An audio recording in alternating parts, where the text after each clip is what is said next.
No country has been hit as hard by the coronavirus pandemic as Italy. With over 105,000 confirmed cases, resulting in over 12,000 deaths, Italy has the highest COVID-19 death rate in the world. Italy's healthcare system is on the brink, with medical workers and frontline workers making huge sacrifices amid a national lockdown that has entered its fourth week and has only now finally shown signs it's been effective in slowing deaths and reducing the rate of infection. Lombardy, the wealthiest and most populous region of Italy, has become the single deadliest coronavirus hotspot on the planet. This is Moreno Tresoldi, head doctor in the COVID-19 intensive care unit of Milan's San Raffaele Hospital.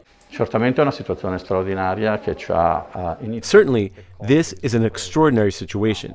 It initially took us by surprise. We did not expect a situation like this that would last for so long and be so dramatic, particularly the peak, which has really put the hospitals under strain.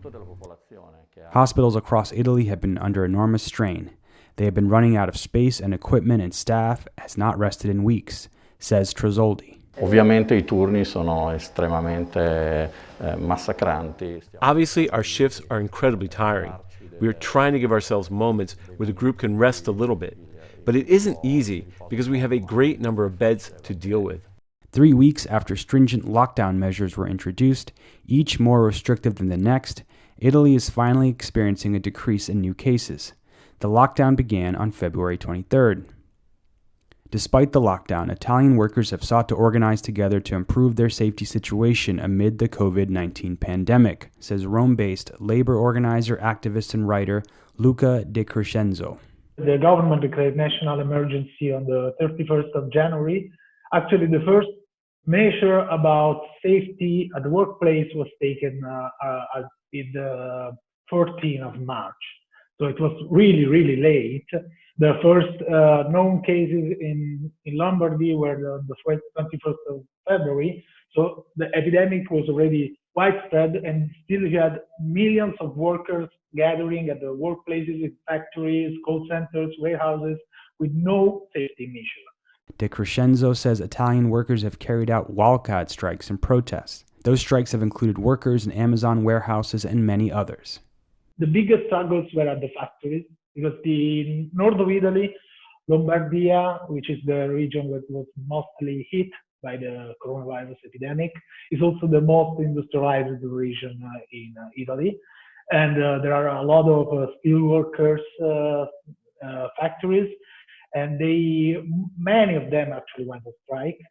De Crescenzo says workers who have lost their jobs received a €600 euro compensation and have had to rely on charity to get by.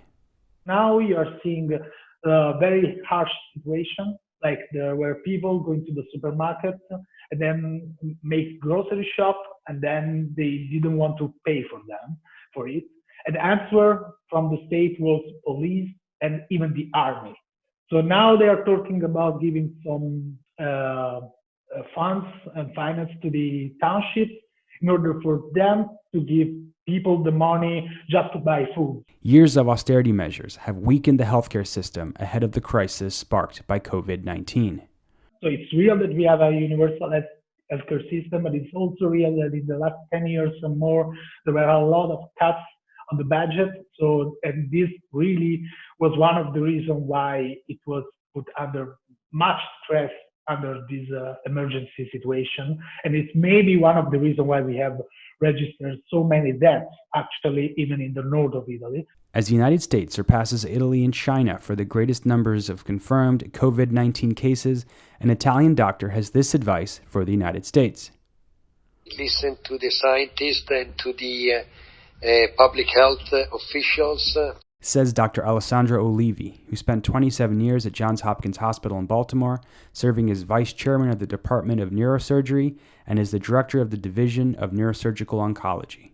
Fauci in front, who is probably the reasoning arm of that administration, and certainly be prepared with hospitals that are able to change very rapidly the number of patients with tremendous needs.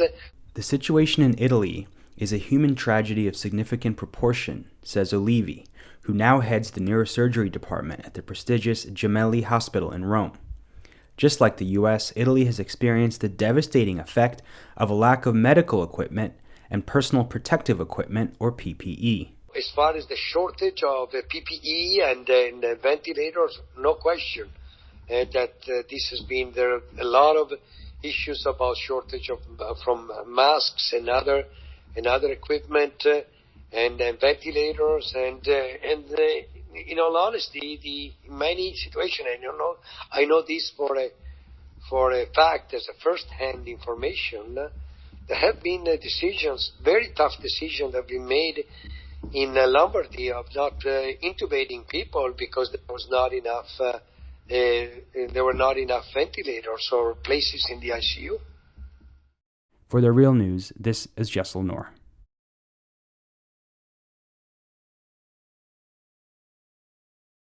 Thanks a lot for watching. Appreciate it. But do us one more solemn favor. Hit the subscribe button below. You know you want to. Stay up on the videos.